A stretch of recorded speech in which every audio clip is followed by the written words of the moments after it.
Hey there everyone, welcome to the June Patron Q&A video. So this is something we do every month where I answer questions from the patrons. When this video goes up, there will be the thread for the July patron questions, which obviously is a day early, but on the 1st of July we're going to have the post going up for the ship selection for the Galactic Republic campaign, which we're going to be starting in about a week. Before we get into the questions though, there are a few updates, I guess.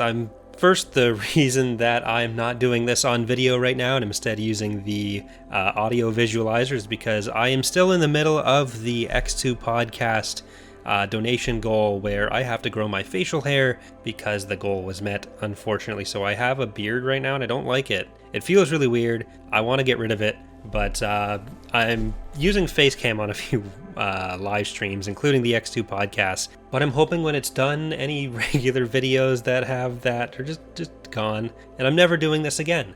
But yeah, on top of that, I've been trying to increase the output of videos on Datapad in particular, and also going back towards videos on Corey Loses, as well as doing some more live streams on Twitch, because it had been a fair amount of streams that were happening on the channel, and then a period where there were fewer streams and fewer videos. I'm still trying to work out what the best balance is, but I think in the last couple weeks I've gotten it a lot better and have been able to figure out some thumbnails and some video ideas that I think should work pretty well, or should be pretty entertaining at least. I think I spoke about this in the last Q&A video, but it has been a bit slower of the middle part of the year than I'd hoped, or than the early part of the year. But either way, we're going to get into the questions now. If you have any questions for July, you can check out the link to Patreon in the description. I'm going to do a kind of open Q&A for August, I think. So normally we just do the patron questions. In August, I'll open it up for non-patrons as well, and I'll try to do that every so often, not quite as often.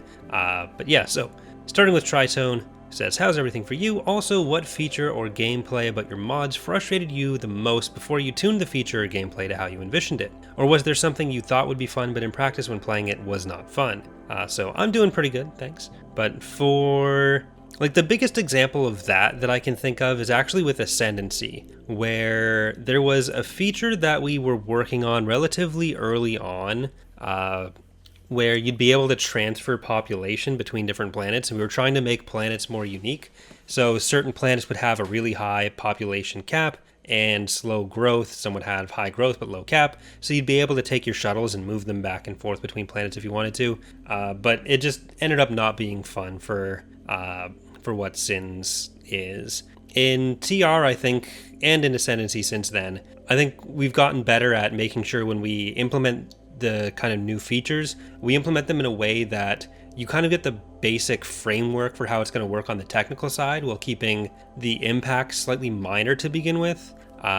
So a good example of this would be like influence or some of the government stuff, where a lot of the more complicated background work was done, and we started working on the gameplay side being implemented, like the stuff that's actually really going to impact how you play the game over a slower period of time. So we'd get more feedback, we'd be able to find any of the technical hurdles and focus mostly on the actual gameplay elements of it. So I think there hasn't been anything that sticks out quite as much. The feature I'm talking about from Ascendancy never made it into a release. Another example from Ascendancy is actually the ship upkeep, where it's impossible to make the amount of credits you're paying for your ships sync with the economy ticks. So it's really difficult to display how many credits the player's actually making, and it's something that I think actually the feature being there helps the game's pace a fair bit, especially towards the end, but it's something where we get a lot of complaints because it is less readable. So it's something that I kind of keep for like my own enjoyment, but is probably being cut for releases in the future just because it is too confusing for people. But yeah, so those are kind of the examples there. I'm trying to think with Thrawn's Revenge if there were like earlier things that was the case with, but a lot of those earlier features we didn't really change too much, or were happening at times that I wasn't playing the mod before like 2018, so it's harder for me to say there, I think. But thank you for the question, Tritone. Our next question comes from Ted, who says, hello, with the end of the EA hold over Star Wars games and with E3 around the corner, the possibility of new Star Wars games and more specifically strategy games has never been bigger. This was obviously asked before the E3 events happened. So Ted's asking, do you have any expectations or even fears regarding the next stages of your modding projects should a shiny new Star Wars game in the same genre drop soon? This is actually something that I've been planning to make a standalone video talking about for a while, talking about what it would mean if Empire at War 2 came out, for example. And there's so many different ways that could go. In some cases, it could increase the draw of the original game. In some cases, it would have no impact. In some cases, it would kill off interest in the original. And like, there's no guarantee that a new Empire at War would have anywhere near the same modding support. Like, if you look at the Total War games as a kind of similar example, where there are new entries always coming out, but the modding capabilities are actually fairly different between them all. So there's a lot of really active total conversions for Rome, for Medieval 2, those are really the big two that have like large projects come out for them. And there are some other mods for all of the titles like Empire, Napoleon, Warhammer, Shogun, but there's limits on what you can do there, or there's more limits on what you can do there compared to the older ones, where a lot of the really popular mods or some of the more prominent ones are like the Lord of the Rings mods. There's like Hyrule Total War, that kind of thing, where they're changing the entire universe, they're changing the map. And the map changes are one of the biggest things that kind of went by the wayside with Total War. And it's entirely possible something similar could happen with EAW,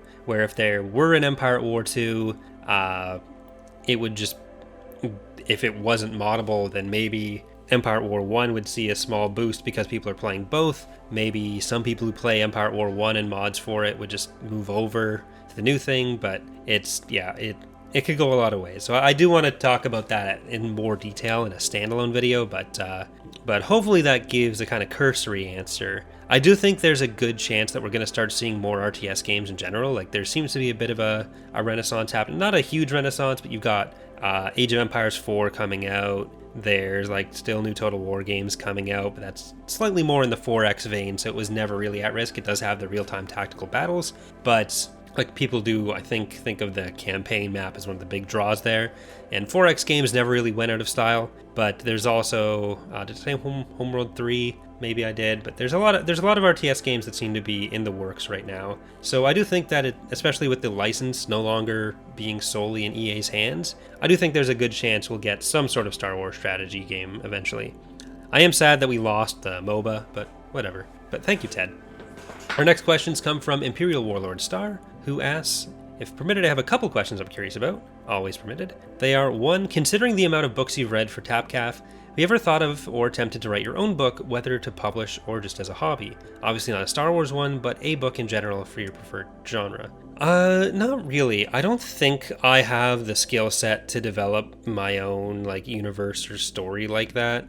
I think I'm okay at analysis. I think if I was going to build my own thing, it'd be more likely to be on the game side. That's where my interest is more, and like story is important for that, but I feel like in any world where that gets off the ground, I probably wouldn't be the one developing the story side. Maybe in some like broad strokes capacity, but as far as like actually writing anything, I really don't think that's part of my skill set, and it's not a skill set that I really have much interest to develop. Like, I feel like maybe if I put a lot of time into it, then I could learn something. But one of the sad things about getting older is that I've had to accept that I can't actually do everything, which is, it sucks. I just want to do all the things. So like, I want to play guitar more, I want to mod more, I want to make more videos for all my channels, I want to start channels about every other topic I care about, I want to do like a history channel with some like political science stuff on it,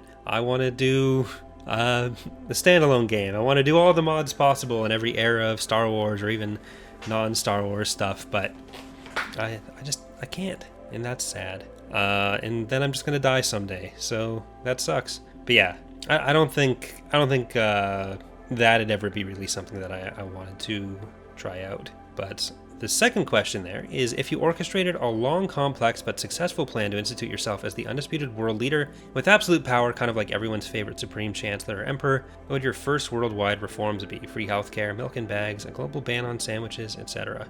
Hope you're having a nice day. Well, thank you. Milk in bags gets a bad rap. It's something that I always see when I bring up, like, Americans and Europeans or people just from outside Ontario and Canada, because it doesn't seem to be a thing that exists universally in Canada either. Like, Western Canadians seem to have the same kind of response as well, which is, I don't know.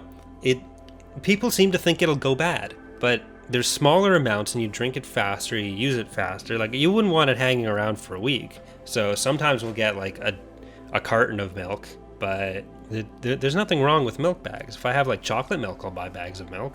Or if I'm planning to drink the milk, I'll buy bags of milk. But I guess just staying on the things you've mentioned, I wouldn't ban sandwiches. I don't want to take away people's ability to have sandwiches, as much as I may disagree with their choices there. But I probably would have universal health care somewhere up there.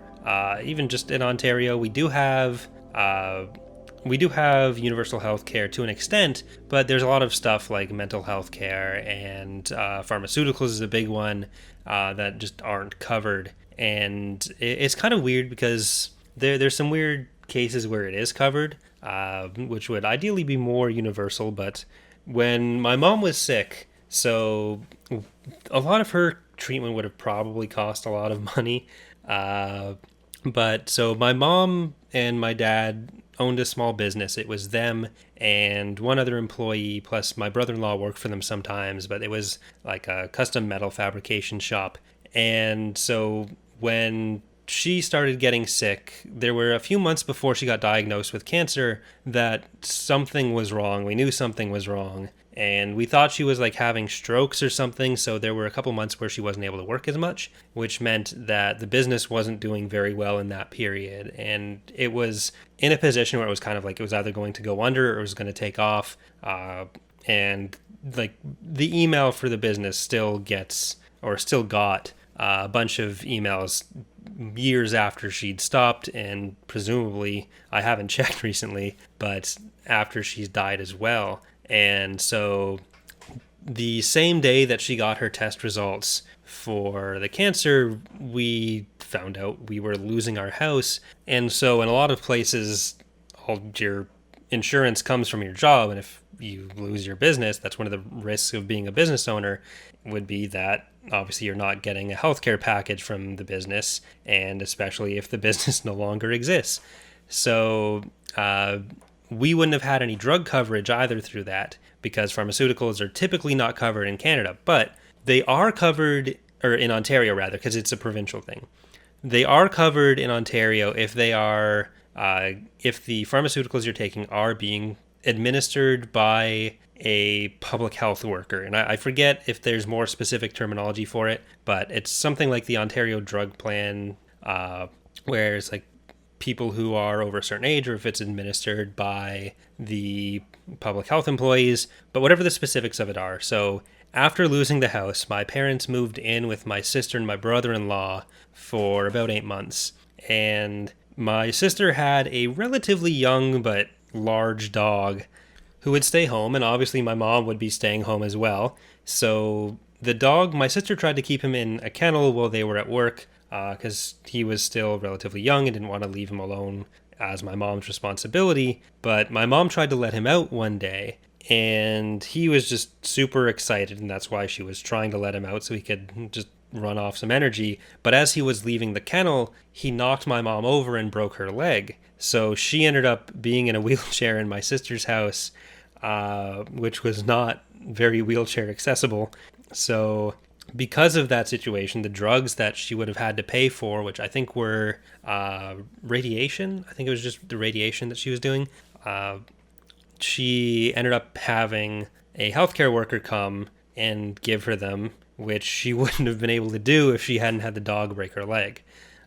So that would ideally be something that would have been covered as part of OHIP directly. But either way, thank you for the questions, Imperial Warlord Star and Tritone and Ted. Anyone else who has a question for July, again, you can find the link in the description. Thank you all for all your support throughout June and hopefully you guys are looking forward to what's coming in the next couple months. So thanks again, everyone. Means a lot, and hope to see you next time.